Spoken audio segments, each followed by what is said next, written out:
Dans cet exercice-là, nous avons ce qu'on appelle un 2 équations, 2 inconnues. C'est-à-dire qu'on a x et y comme inconnus. Fait que mathématiquement, nous avons besoin de 2 équations pour être capable de résoudre ça. Il existe plusieurs façons de résoudre des systèmes de 2 équations, 2 inconnues. Celle que je vais vous montrer aujourd'hui, c'est la méthode de substitution.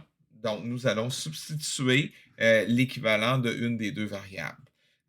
On a quelque chose de relativement facile, c'est-à-dire qu'on a une première équation qui me permet déjà de savoir la valeur de x, fait que je n'ai même pas besoin d'isoler x. Si jamais vous aviez une situation où ce qu'on n'a pas directement d'équation pour x ou y, ben, la première étape serait d'abord d'isoler la valeur de x ou y dans une des deux équations. Étant donné que c'est déjà fait, ben là, qu'est-ce que je vais faire? C'est que je vais aller substituer dans mon équation la valeur de x. Fait qu'on va obtenir 2,2 multiplié par 5y plus 3 moins 4 est égal à 2y. Fait que la portion que je vais surligner en turquoise, ben dans le fond, c'est la valeur de x qui vient d'être remplacée là-dedans. Prochaine étape avec la priorité des opérations, c'est de distribuer le 2.2 parce que le 2.2 va aller se distribuer sur la parenthèse. Fait que 2.2 fois 5 va me donner 11. Fait qu'on va avoir 11y. OK, si vous voulez un petit peu plus de détails, là, dans le fond, c'est le 2.2 qu'on va aller distribuer sur ça et sur ça. Donc, on a 11y plus 2,2 fois 3. Ça va me faire un 6,6. Et après ça, on va soustraire 4 va être égal à 2y. Fait que je vais vraiment étape par étape. Prochaine étape, je pourrais regrouper mes y ensemble. Fait que ça veut dire qu'on aurait 11y moins 2y.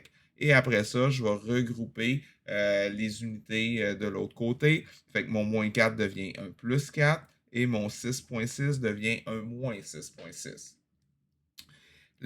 Ça nous donnerait, après avoir simplifié chacun des côtés de l'égalité, donc 9y pour le côté gauche, et quand je vais faire 4 moins 6,6, ça va me donner un résultat de moins 2,6. Fait que dernière étape, c'est d'y aller en faisant moins 2,6 divisé par 9, et vous devriez arriver à moins 0,2889. Fait que j'ai une réponse à 4 chiffres significatifs, étant donné que le 0 à gauche ne compte pas comme étant une valeur de chiffre significatif. J'ai pas tout à fait terminé mon problème. J'ai besoin de savoir aussi que vaut la valeur de x. Fait que pour faire ça comme prochaine étape, ben, je vais prendre la valeur de y et je vais aller la remettre dans mon équation en haut. Fait que si je fais ce calcul-là, bon, ben, ça va me donner que x est égal à 5 fois la valeur de moins 0,2889 plus 3. Donc, en faisant ça sur votre calculatrice, ça peut se faire facilement à une étape. Vous allez arriver à 1,555. Encore une fois, 4 chiffres significatifs, parce que là, maintenant, j'ai besoin de juste 3 positions après la virgule, étant donné que j'ai un 1 comme unité.